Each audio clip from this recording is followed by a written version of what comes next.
Selamat siang, kami dari Universitas Mercu Buana. Terima kasih sudah meluangkan waktunya untuk kami.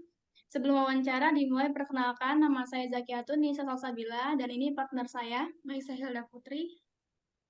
Dan silakan, mohon sebelum dimulai, Ibu memperkenalkan diri, nama, perusahaan, dan letak posisinya di mana, dan bergerak di bidang apa. Oke, selamat siang juga. Terima kasih atas kesempatan diberikan kepada saya. Oke, senang bisa join di Zoom ini. Oke, nama saya Desa Ayu Madisri Melia Dewi. Perusahaan kami, tempat saya bekerja namanya Bali Dwipa Creation. Saya act as operational manager. Jadi perusahaan kami ini relate dengan impor and export, terutama di bidang interior dan eksterior project hotel and villa accessories. Itu. Oke, selanjutnya langsung aja ke pertanyaannya, Bu ya. Oke. Bagaimana cara Ibu membentuk budaya organisasi di perusahaan furniture? Oke, bagaimana saya membentuk budaya organisasi di perusahaan furniture? Oke, memang di perusahaan kami ini, kami masih bilang perusahaan kami ini small company. Jadi skupnya masih dalam artian begini. It's not a big company, jadi kami nge-treat karyawan kami masih seperti misalnya tidak se-treat company besar.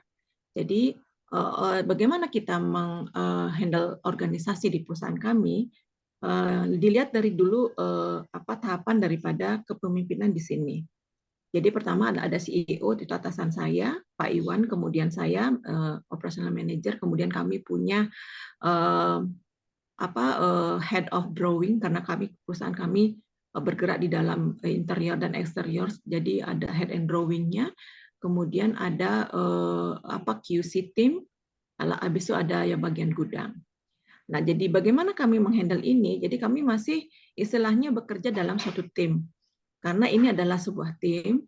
Jadi tidak hanya dalam artian kalau head drawing dia tidak hanya akan duduk di belakang meja, tapi dia juga akan involved dari bagaimana setelah lahirnya gambar dia akan join juga dengan orang QC dan juga orang gudang untuk make sure bahwa apa yang kami produksi dan apa yang sesuai dengan permintaan daripada klien. Jadi saya masih bilang organisasi yang kita handle di sini adalah masih berupa kekeluargaan. Oke, baik Bu. Karena kami Pertanyaan masih a selanjutnya. small company, cup of small company, jadi tidak begitu besar untuk kami harus istilahnya strict dengan you have this job title, jadi kamu job title ini aja, nggak bisa ngambil yang lain. No. Jadi kita istilahnya teamwork gitu. Oke, baik Bu. Pertanyaan selanjutnya, etika dan tanggung jawab sosial perusahaan. Apa etika dan tanggung jawab yang dilakukan dalam mengelola perusahaan furniture? Etika dan tanggung jawab dalam mengelola perusahaan furniture. Kalau kami etika dan tanggung jawab dalam mengelola adalah dalam arti kami memastikan bahwa satu dalam running perusahaan tersebut ini hak dan kewajiban daripada kedua belah pihak, yaitu pekerja dan yang mempekerjakan itu terpenuhi semua. Kemudian karena seperti yang saya bilang tadi itu based on family organisasi kekeluargaan, jadi kami tidak begitu istilahnya karena jadinya perusahaan yang ada di karyawan yang ada di perusahaan ini adalah karyawan sudah lama-lama sekali, di atas 10 tahun mereka sudah bekerja di sini. Jadi kalau ditanyakan bagaimana untuk kami etika dan tanggung jawabnya adalah jadi seperti pekerja, dia melaksanakan apa yang memang jadi skop kerjanya, apa yang memang dirulkan oleh karyawan, oleh pekerjanya, dan mereka juga berhak untuk mendapatkan libur. Kalau di Bali ini kan banyak libur untuk orang-orang Bali libur. Kemudian kalau mereka sakit, mereka ada istilahnya mereka sakit, mereka ke dokter, ada nota di situ. Jadi kita split bill atau enggak kita ada reimbursement namanya. Jadi etika dan tanggung jawabnya kurang lebih seperti itu ya. Kami sebagai perusahaan kepada karyawan juga kami harus bertanggung jawab bagaimana agar perusahaan ini running jadi dengan baik. Jadi kami juga bisa masih mempekerjakan atau menggaji karyawan kami. Nah, agar perusahaan juga ini running dengan baik, harus ada juga kerjasama, ada koordinasi dari pihak pekerja juga. Jadi tetap lagi teamwork namanya gitu. Jadi saling melengkapi sih menurut kami etika dan tanggung jawab itu.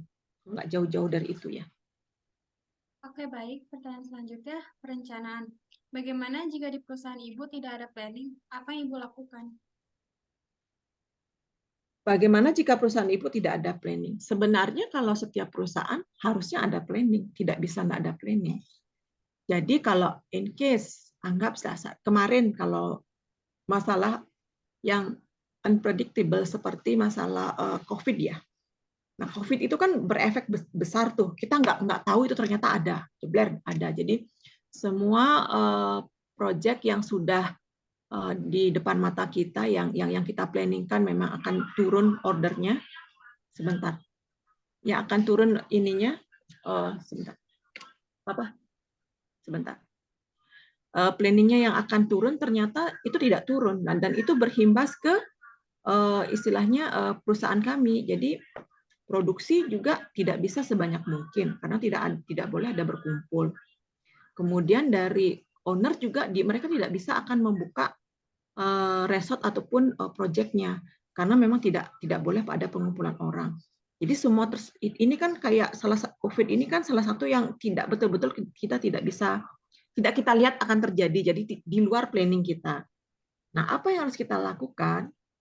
Jadi kami sebagai perusahaan tetap istilahnya mencari jalan bagaimana dengan ketidakadanya order atau menurunnya omset ordernya kita, kami tetap berusaha bertanggung jawab untuk tetap memberikan gaji walaupun pendapatan kami tidak ada.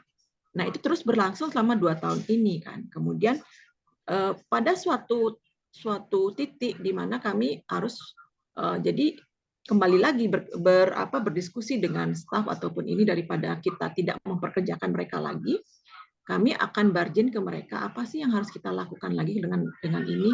Jadi apakah istilahnya win-win solutionnya seperti ini. Kami tidak bisa pendapatan tidak seperti dulu lagi, apa yang bisa kita lakukan, tapi kita bisa tetap jalan nih. Tidak ada PHK, tapi kita tetap jalan. Karena kami masih skup perusahaan kecil, jadi alhamdulillah kemarin tidak begitu tidak ada PHK, tapi ada adjustment yang kita lakukan di sana. Pada poinnya adalah planning dalam sebuah perusahaan harus ada. Tidak mungkin tidak ada. Planning itu harus ada. Jadi kalau umpamanya dibilang kalau tidak ada planning, saya rasa semua perusahaan pasti punya planning, kecuali yang tidak bisa kita predik seperti COVID ini. Itu aja. Oke. Baik, Bu. Pertanyaan selanjutnya, pengambilan keputusan. Apakah keputusan yang paling sulit diambil dalam perusahaan Ibu?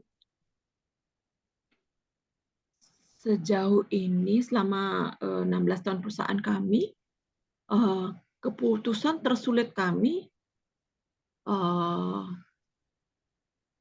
apakah apa bagaimana ya pertanyaannya? Sorry, lupa aku.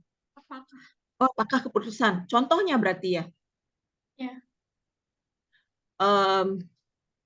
Sejauh ini tidak ada keputusan sulit yang terlalu major untuk bisa mempengaruhi perusahaan.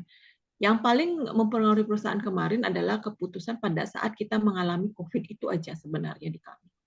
Jadi keputusan paling tersulit itu contohnya adalah ya pada saat kami mengalami COVID itu dengan adanya beberapa adjustment penyesuaian terhadap terhadap pegawai-pegawai kami untuk bisa sama-sama saling jalan dan menghindari adanya PHK itu aja. Kalau the worst, kalau dibilang terburuk yang diambil suatu perusahaan mungkin adalah mem-PHK karyawan, mungkin itu. Cuman alhamdulillah dari kami belum ada. Baik, Bu. Pertanyaan terakhir ya. Pengorganisasian.